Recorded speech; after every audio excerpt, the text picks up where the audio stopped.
किती धन आले तरी सुख आणि दुःख ही वेगळी प्रक्रिया आहे. किती माणूस धन एकत्रित केलं तरी माणसाला सुख मिळेल याची खात्री देता येणार नाही. सुख आणि दुःख हे माणसाच्या विचारावर निर्भर करतं, ना की पैसा आणि धन प्रॉपर्टी याच्यावरती निर्भर करतं. पैसा आला तरी माणूस सुखी राहील याची गॅरंटी देता येणार नाही.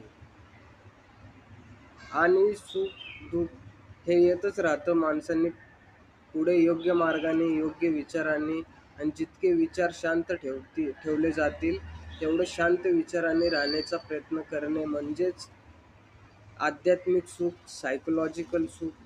ह्याबद्दल भरपूर अशा वैज्ञानिक ध्यान आहेत, प्रक्रिया आहेत, जे मनाला शांत करून सुखाची अनुभूती घेता येईल.